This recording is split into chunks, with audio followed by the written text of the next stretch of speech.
Queridos hermanos, Dios les bendiga. Bueno, ya estamos en el primer día de la semana, domingo.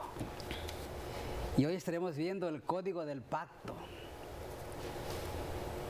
Y para esta semana me acompaña el pastor Ever García Reyes. Pastor, bienvenido.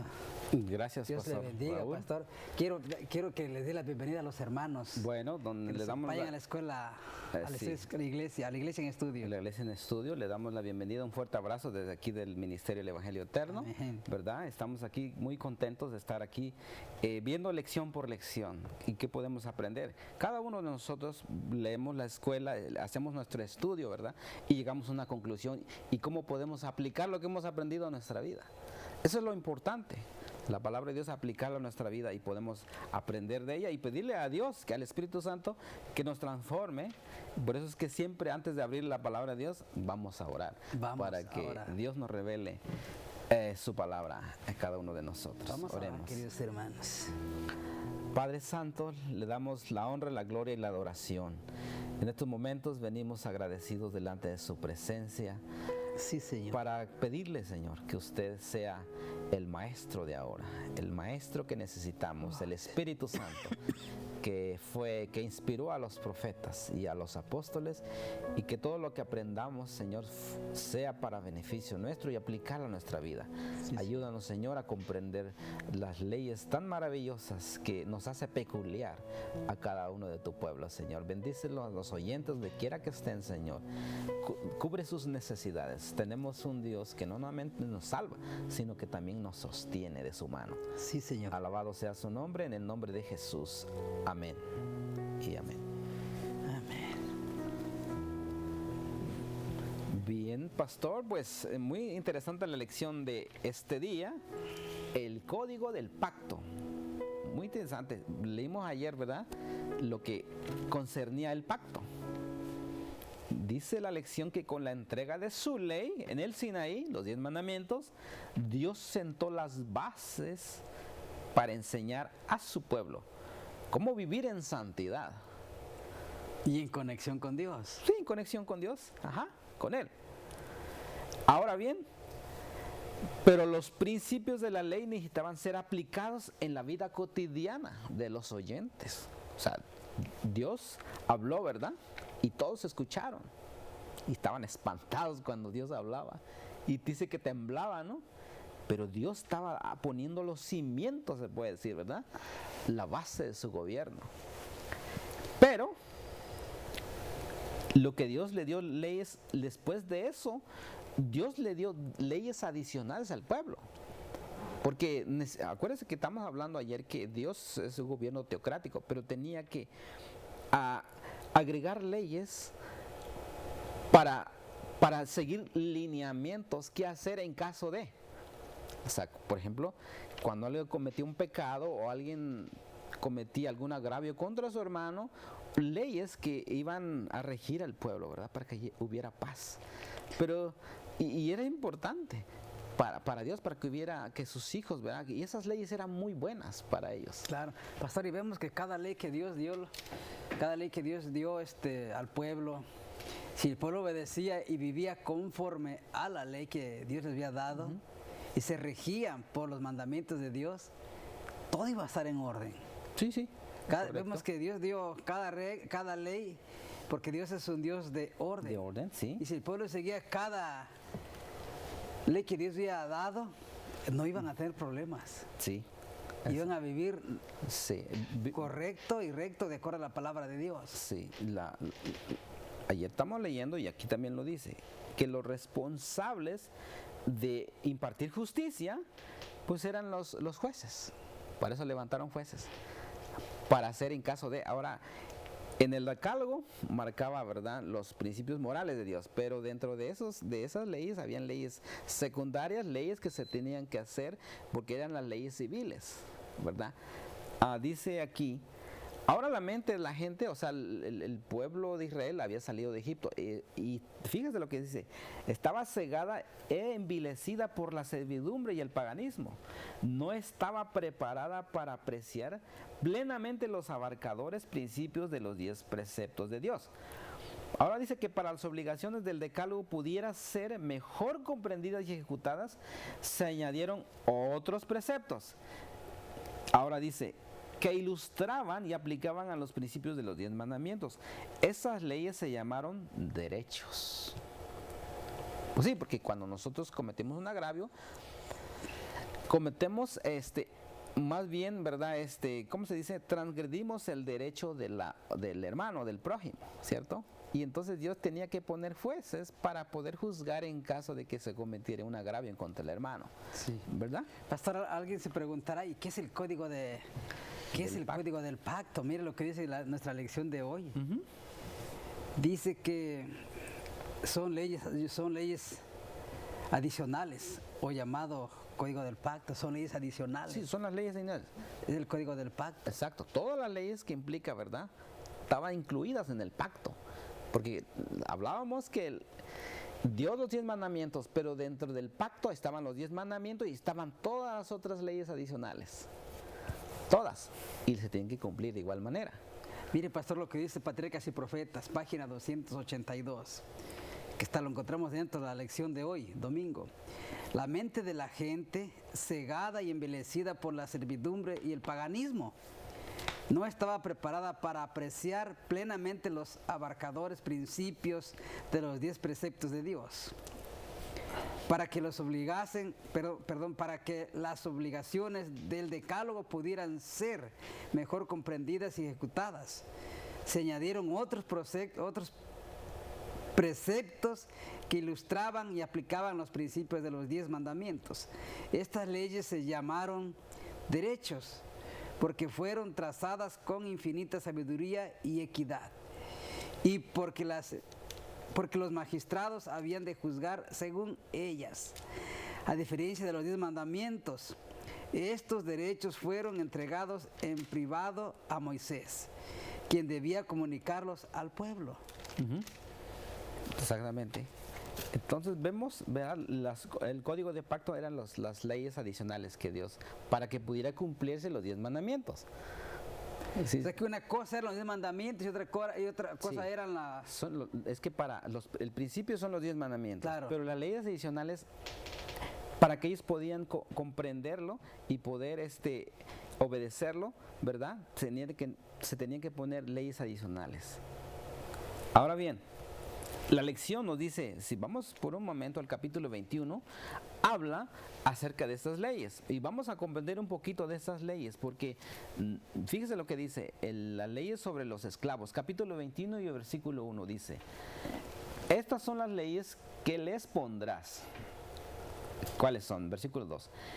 Dice, si comprares siervo hebreo, 6 años servirá, mas el 7º saldrá libre de balde. Siguiente. Si entró solo saldrá. Y si tenía mujer, saldrá él y su mujer con él. Siguiente. Si su amo le hubiera dado mujer y ella le diere hijos o hijas, la mujer y sus hijos serán de su amo y él saldrá solo. Solamente fíjese, al comenzar a hablar aquí de las leyes sobre los esclavos, ¿por qué Dios? Yo me estaba estudiando y digo, ¿por qué la primera ley que pone aquí es de los esclavos? Porque le estaba recordando al pueblo de Israel que ellos fueron esclavos en Egipto. Y quería mostrarle que Dios es justo y que Dios es diferente a las leyes que regían en Egipto. Estaba haciendo una diferencia. Ahora él decía, bueno, yo los voy a tratar mucho mejor que allá como los trataban. Ahora yo les voy a dar leyes que van a ser justas, buenas para ustedes, ¿verdad? Ahora les dice, ¿verdad? Si alguien comprara un siervo hebreo, 6 años iba a servir, más el 7º día va a quedar libre. Porque actualmente hay unos países que todavía viven, ¿cómo se llama? Todavía hay esclavitud, ¿cierto? Y en el antiguo mundo, o el pueblo antiguo, se compraba un esclavo, pero prácticamente lo trataban como si fuera una mercancía. Podían hacer lo que querían con él. No había piedad, no había misericordia, no había amor para ellos. Entonces, pero él dice, fíjense lo que dice, iba a servir, ahora nada más aplica para los hebreos, dice que iban a ser 6 años nada más. El 7º día iba a quedar libre el jubileo para él. no iba a vivir para siempre como esclavo. Ahora dice, si entró solo, solo saldrá.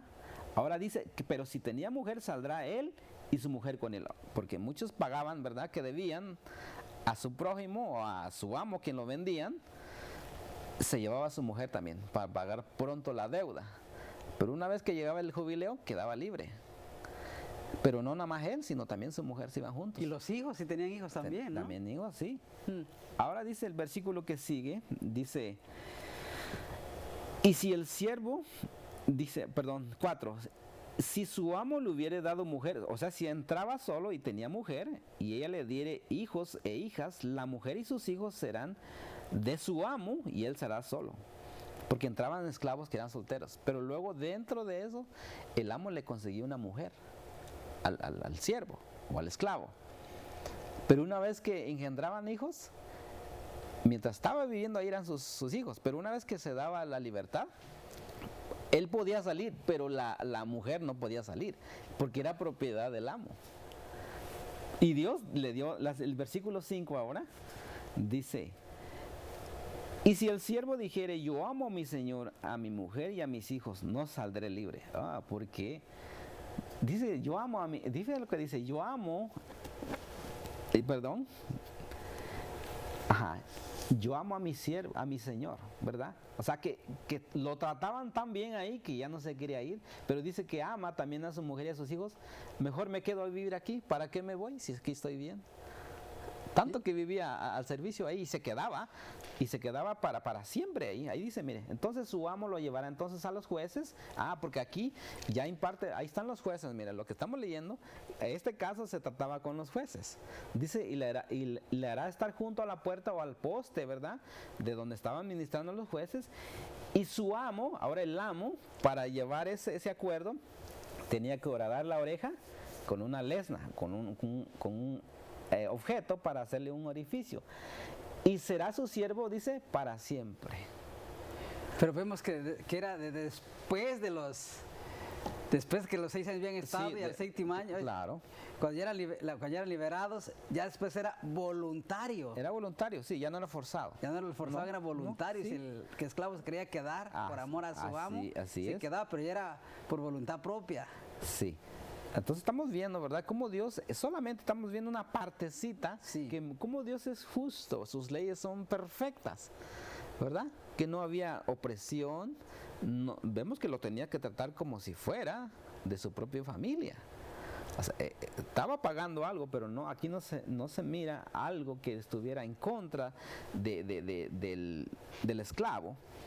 Ahora, vamos a pasarnos brevemente al versículo 12, porque aquí habla sobre el actos de violencia, porque vamos a dejar que nuestros hermanos lean lo demás, porque aquí tenemos corto tiempo, ¿verdad? Pastor, si vemos que las leyes de Dios eran justas, porque no había opresión en el pueblo de Dios, ¿no? Como había en Egipto sí había opresión y a la fuerza los ponían a trabajar hasta... Correcto. Trabajo pesado donde incluso los mismos hebreos morían, porque era tan forzado el trabajo, pero aquí en el pueblo de Dios no. Diferente. Pues trataban de una manera diferente, con amor. Sí, analizando el tiempo que vivimos, ¿qué tan diferente sería que si todos, ¿verdad?, aplicaran esas leyes? Sería muy beneficioso para ambos, porque también, tanto aquí que vemos que el esclavo hasta quería quedarse a trabajar para siempre ahí, porque lo trataba muy bien. Hoy en día, cuando van a trabajar, simplemente los empleados no quieren ni ir a trabajar. Van porque tienen que ir, ¿verdad? Pero no lo hacen con ese amor de poder servirle. Aquí, pero en este caso, a ver, vamos a leer. Vamos al versículo 7, pastor. Vamos a pasar al 12, porque vamos a leer un ejemplo. 12, dice el versículo 12. Dice, el que hiriere a alguno haciéndolo así morir, él morirá. ¿Qué quiere decir esto? Versículo 12. 21:12. Dice que si alguno, ¿verdad?, haciéndole así morir, él morirá. ¿Por qué? Porque esto es cuando alguien cometía un homicidio contra alguien, pero lo tomaba con ventaja. O sea, que lo premeditaba antes de hacerlo. Entonces, él definitivamente, fíjese, hay leyes aquí que no tenían que ir ante un juez, simplemente ya estaba dicho lo que tenía que hacerse. Y hay casos que se tenía que presentar ante un juez. Y dice el versículo que sigue: mas el que no pretendía herirlo, sino que Dios lo puso en sus manos, entonces yo te señalaré el lugar al cual has de huir. Este segundo versículo que estamos leyendo dice que él lo hizo sin intención, ¿verdad? O sea, un accidente o algo, pero no lo hizo con alevosía, no lo hizo con ventaja, sino que Dios, dice, lo puso en sus manos. ¿Qué quiere decir? Que Dios permitió que pasase. Entonces, yo te señalaré el lugar al cual ha de huir, que habían ciudades santuarios o ciudades de refugio, donde aquel cuando se podía refugiar, ¿verdad? Mientras se hacía el juicio. Entonces, muy importante esto, ¿verdad? Porque hoy día tenemos también ciudades santuarios, aquí en Estados Unidos tenemos, ¿verdad? Donde se refugian mucha gente de otros países, que allá no se hace justicia, pastor. Aunque tienen sus leyes, pero no las aplican por tener malos jueces, ¿verdad? Aunque las leyes son buenas, pero como no se aplican, entonces ¿qué hacen ellos? Se vienen acá a Estados Unidos a buscar refugio. Los que van siendo perseguidos por diferentes causas. ¿Y qué hacen aquí? Las ciudades lo arropan, lo abrigan. Y por eso muchos vienen aquí a buscar justicia, porque saben que aquí hay jueces que sí son justos y aplican las leyes que emanan del país. Pastor, qué lindo, ¿no? Que dice que Dios que había puesto en sus manos, y entonces yo te señalaré el lugar al cual has de huir. Dios había apartado un lugar hasta donde debían de esconderse, ¿no? Sí, ahí mantenerse mientras tanto, o refugiarse más bien dicho, mientras se hacía un juicio. Mientras se resolvía el caso y todo esto, ¿no? Exactamente. ¿Qué le parece, pastor, al espíritu de profecía que dice la sierva del Señor, comentando esto? Como creador de todo, Dios es gobernador de todo y está comprometido a hacer cumplir su ley en todo el universo. Esperar de sus criaturas menos que la perfecta obediencia a su ley, y sería abandonarlas a la ruina. No castigar la transgresión de la ley sería confundir al universo. La ley moral es el muro que Dios interpone entre la gente humano y el pecado. Así, la sabiduría infinita ha puesto ante los hombres la distinción entre el bien y el mal, entre el pecado y la santidad. Y la santidad. Fíjese. Mire cuán importantes las leyes, ¿no, pastor? Dice que la ley moral es un muro de Dios que se interpone entre la gente humana y el pecado. Porque si la ley de Dios nos revela nuestro pecado, pero la ley está ahí para protegernos de hacer el mal. Es una protección. Hay gente que no quiere saber nada de la ley, sino que la ley es un beneficio. O sea que la ley nos lleva a Cristo Jesús, ¿no? Sí, la ley, sí, pero... La ley es como un espejo que nos muestra nuestro pecado. Sí. El apóstol Pablo dice que la ley fue hecha para los transgresores. Por ejemplo, porque si usted obedece, la ley no aplica para usted porque la obedece. Sí. Pero sin embargo, Dios se vio obligado a hacer leyes para el transgresor. Vamos a ver la otra. Las escrituras establecen claramente que Dios es el gobernante y que el hombre está bajo la más alta obligación de reconocerlo y de obedecer su ley con corazón y mente, confiando en su poder para ayuda y protección.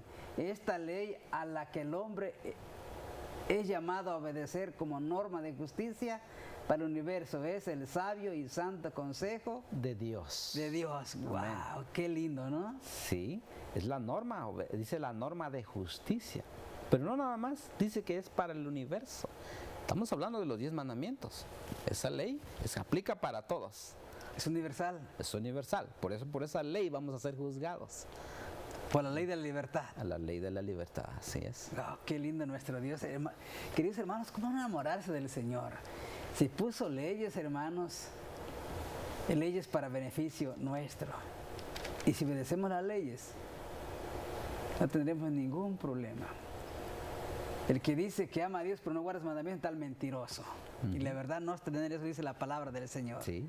Y si obedecemos, si amamos a Dios y obedecemos a Dios, sí, todo será diferente. Todo será diferente, ¿no? La vida será más llevadera. Y el amar a Dios significa obedecer las leyes de Dios. Queridos hermanos, Dios les bendiga y les invitamos a que nos acompañen mañana a la misma hora y por el mismo canal, 44.8. Que Dios les bendiga.